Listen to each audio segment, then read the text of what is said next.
untuk yang tahap kedua, ini tahap kedua gelombang pertama itu nanti untuk tenaga publik, tenaga publik dan lansia, tenaga publik dan lansia. Tenaga publik itu tenaga pendidik, kemudian TNI Polri, yang pengamanan, pegawai pemerintah, yang bersinggungan langsung dengan orang ramai ya. Betul. Kemudian pedagang pasar.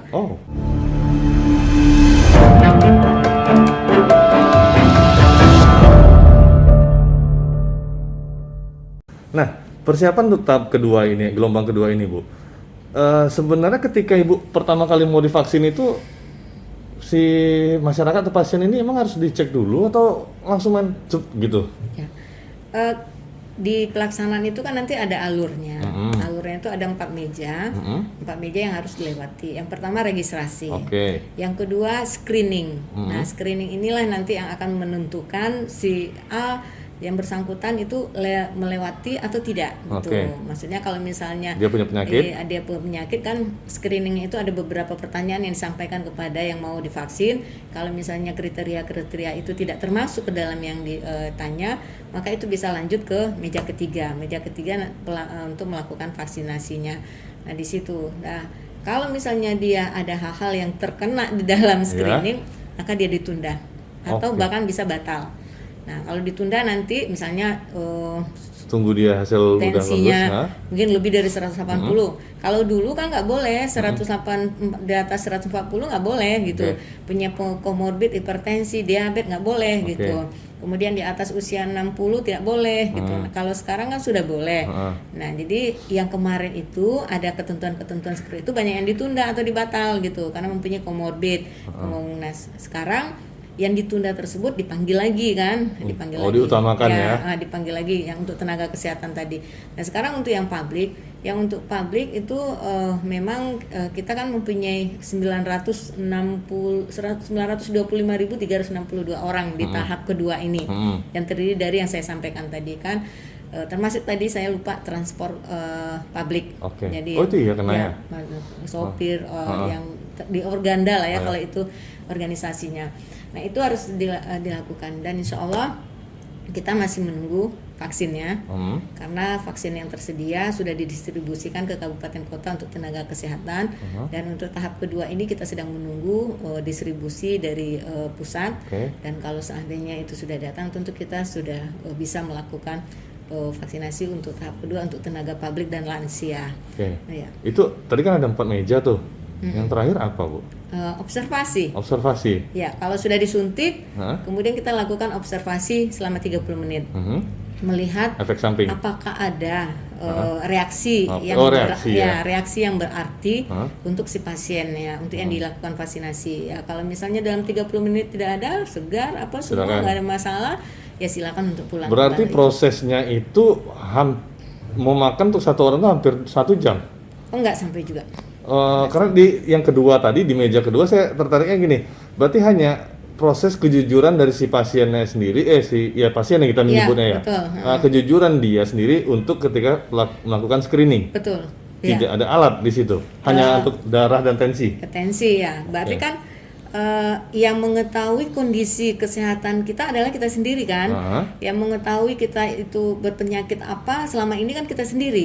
Yang mengetahui kita sudah pernah dioperasi atau di apa, nah itu kan kita sendiri. Jadi diminta kejujuran kita pada saat di screening di meja 2.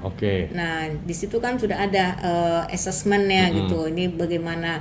Nah kalau misalnya kita tidak jujur dengan diri kita sendiri, atau misalnya bisa aja kan orang tidak mau divaksin dibilangnya iya pertanyaannya mempunyai ini gitu. Nah itu ya ruginya kita sendiri. Berarti sebenarnya nggak ada yang perlu dikhawatirkan ya Ibu ya? Sampai sejauh ini sebanyak 28.000 yang sudah dilakukan vaksinasi. Alhamdulillah tidak ada yang sangat berarti untuk ini. Kalau misalnya setelah itu dia sedikit panas itu biasa. Kemudian ada ada yang terjadi di sini agak-agak pegal karena bekas suntik, itu biasa. Karena kan vaksin-vaksin yang sebelumnya waktu kita kecil kan tidak seperti itu. Vaksin untuk pergi umroh juga kan disuntiknya di situ juga. Jadi itu memang secara sudah biasa. Respon langsung dari ketika pertama disuntik ya. Jadi dia takut emang disuntik ya memang Mau diapain lagi ya Bu ya? Iya. Fobia dia sendiri ya. Nah, setahu saya kalau di luar nih ya, di media sosial dan lain sebagainya itu banyak kejadian-kejadian yang membuat masyarakat takut. Tanggapan Ibu? Kejadian-kejadian itu kan sebenarnya harus kita cermati secara cerdas ya. Nah, kita tidak perlu lagi dengan vaksin ini karena vaksin ini sudah ada registrasi atau izin dari Badan POM. Nah, Badan POM sudah mengkaji dalam hal ini dan sudah diberikan izin terhadap penggunaan daruratan dalam vaksin ini. Kemudian secara halal, Fatwa MUI sudah ada menyatakan bahwa ini adalah vaksin yang halal, dan suci. Dan itu makanya dalam pelaksanaan itu aman dan halal kan.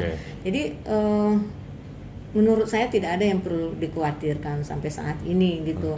Karena semuanya sudah dilakukan, bahkan kenapa yang dilakukan penyuntikan pertama itu adalah presiden dan pejabat-pejabat di daerah.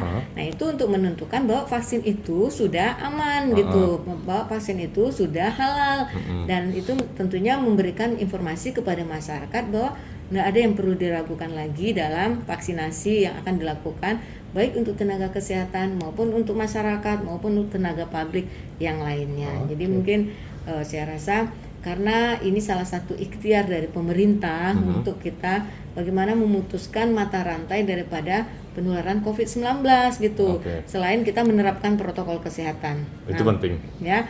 Jadi mungkin setelah divaksin kita tetap harus menerapkan protokol kesehatan. Nah, berarti cuma sampai tahap kedua aja ya nanti ya Bu? Akan ada tahap ketiga kah untuk gelombang ketiga? Ya. Jadi gelombang pertama itu ada dua tahap tenaga kesehatan dan tenaga publik.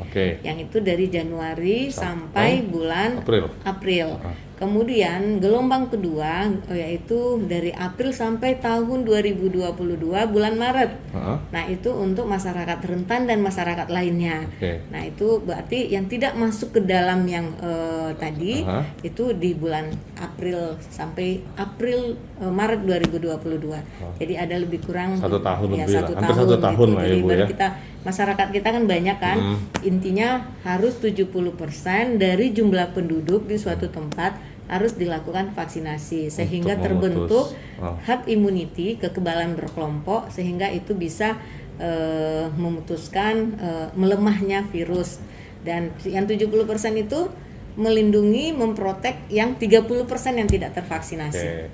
Memang banyak peraturan pemerintah untuk mengetatkan supaya kita masyarakat itu patuh dengan protokol kesehatan. Cuman memang sekarang ini masyarakat sendiri agak berkurang untuk menggunakan protokol kesehatan. Mungkin Ibu bisa kasih saran atau apa untuk kita semua nih, yang terbaik lah pokoknya intinya untuk keselamatan masyarakat khususnya di Riau. Ya, tadi saya juga sudah menyampaikan bahwa tidak ada jalan lain yang harus kita lakukan untuk memutuskan mata rantai daripada penularan COVID-19 ini. Selain daripada vaksinasi, itu harus menerapkan protokol kesehatan, menggunakan masker, menjaga jarak, kemudian selalu mencuci tangan, dan menghindari kerumunan, membatasi kegiatan di luar dengan orang ramai. Nah, itu harus kita lakukan, karena itulah yang menyebabkan terjadinya penularan dari satu orang ke orang yang lain gitu. Dan tentu harapan kita masyarakat tetap menggunakan menerapkan protokol kesehatan tersebut gitu, karena itulah satu-satunya dan vaksinasi yang bisa kita lakukan untuk menurunkan angka daripada COVID-19 ini. Jadi mungkin masyarakat kita jangan lengah, tetap waspada, tetap menerapkan protokol kesehatan karena pandemik ini belum berakhir. Nah, itu. Baik, terima kasih Ibu atas waktunya dan mudah-mudahan tetap semangat ya Ibu ya dalam mengawal untuk perjalanan COVID ini biar benar-benar belum hilang semua di Indonesia khususnya di Riau. Amin ya rabbal alamin. Dan tetap patuhi protokol kesehatan. Kita pamit. Selamat siang dan sampai jumpa. Selamat siang.